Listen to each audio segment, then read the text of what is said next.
What's going on, everyone? My name is Under the Radar and welcome back to the fourth video I've recorded today.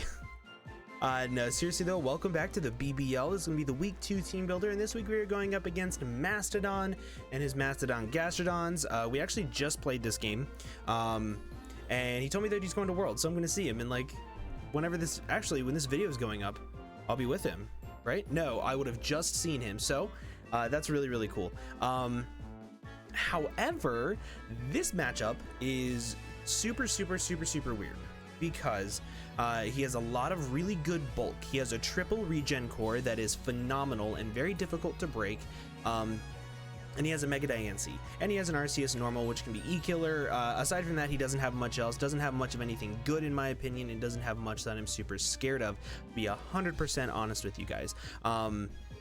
Whenever I was building this team, I pretty much only prepped for the first 5 in Mega Diancie. I didn't even really look at anything else because I didn't think it was worth it.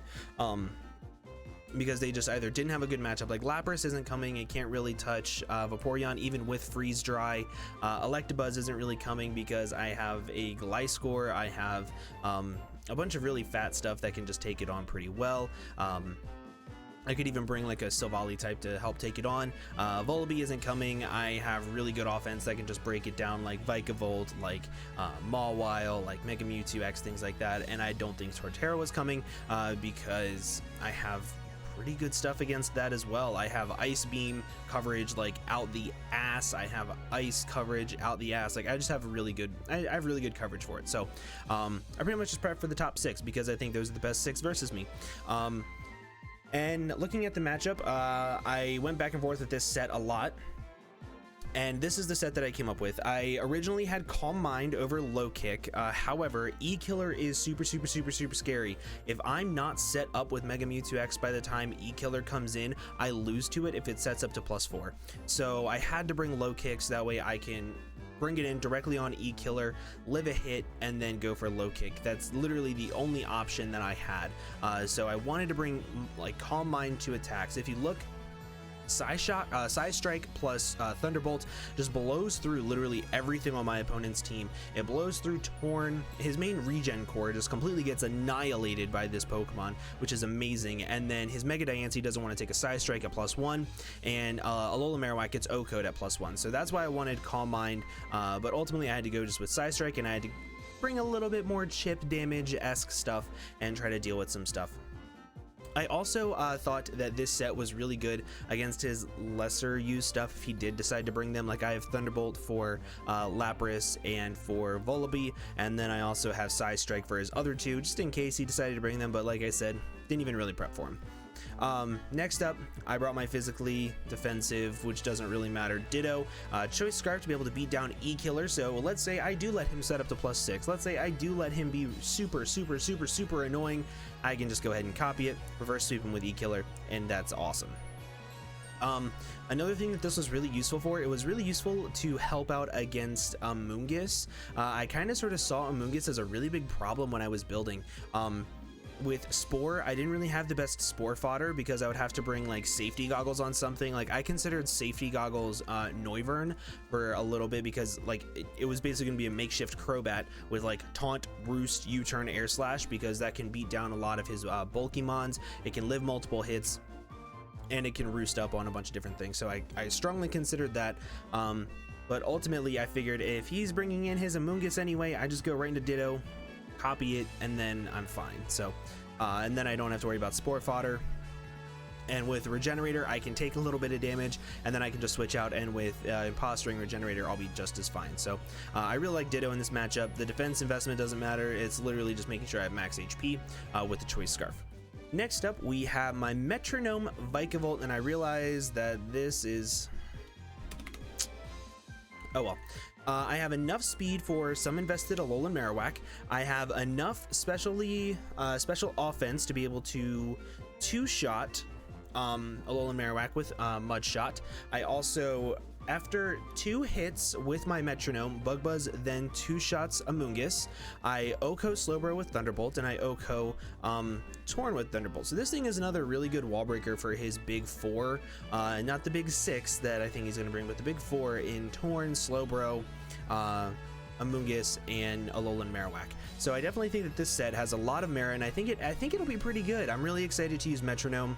It's a very, very, very, very cool Pokemon. So next up we have, and this is super obvious that I'm not even prepping for Lapras to Torterra, that I'm not even prepping for him. As you can see, I don't have any ice coverage yet.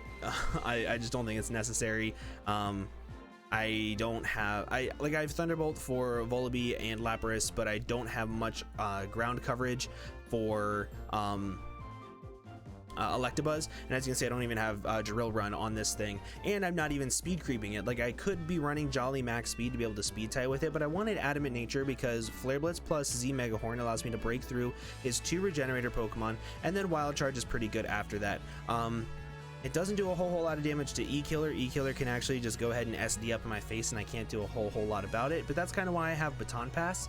That way, if he does try to SD up in front of my face, I can either, 1, take the hit and then Baton Pass out, or if he goes for like extreme speed right off the bat or anything like that, I can Baton Pass directly into my Mega Mewtwo X, or if he goes for SD, I will see that he went for SD, I Baton Pass in my Mega Mewtwo X, and I click Low Kick. So that's realistically what this thing is meant to do against E-Killer, along with like E-Killer. But these two together form a really good offensive core to break down his main 2 Pokemon with electric coverage respectively, ground coverage on 1, and then bug coverage on 2 of them. So very, very, very good core. Next up, we have my Gliscor. I'm running enough Spadef investment to be able to make sure that Mega Diancie never 2-shots me with Timid Max Special Attack Moonblast after Stealth Rocks and Poison Heal recovery. This is probably going to be my lead, because what that allows me to do is it allows me to 1, tank a Moonblast and click Earthquake and do a lot of damage, or tank a Moonblast, click Roost, and then I still tank 2 after that, and I'm able to go ahead and just beat it 1v1 just by roosting up on it and doing a lot of damage to that early on. I don't see any other rocker coming. His other 2 rockers are kind of sort of shit. I think Arceus gets rocks actually, now that I'm thinking about it, but I don't think he wants to run rocks on Arceus. So the other 2, I don't see them being rockers. I don't even see one coming at all. So I really like this set. The defense investment is literally just what I had left over. I didn't need it in speed because of his speed tiers. His speed tiers are really, really, really, really weird. He drops from 105 at Electabuzz all the way down to, I think, Torterra, maybe Volibee, maybe. Very, very, very large speed gap, similar to my team. Next up, we have a weird spread of Vaporeon. This Vaporeon has enough special attack investment to always do 25% to E-Killer to ensure that it can never set up a sub on me. And I have enough investment to ensure that it can never sub SD on me, and that's the big thing that I'm scared of. Seeing Josh try to use sub Calm Mind versus me on Xerneas means that people are going to try to bring really powerful sub setup Ubers versus my Vaporeon, but luckily it's strong enough to be able to break subs with Scald, and that's exactly what I'm doing. So I have Modest with 68, and then I have 180 into Spadef. Luckily, that allows me to live 2 Moonblasts from Mega Diancie pretty comfortably. That is going to be the team that I'm bringing against the homeboy Mastadon. Super excited for you guys to see this game. It was a great game, and it was a lot of fun. But with that, guys, I'm going to go ahead and get on out of here. Thank you all so much for watching, and hope to see you guys in the next video. Bye-bye.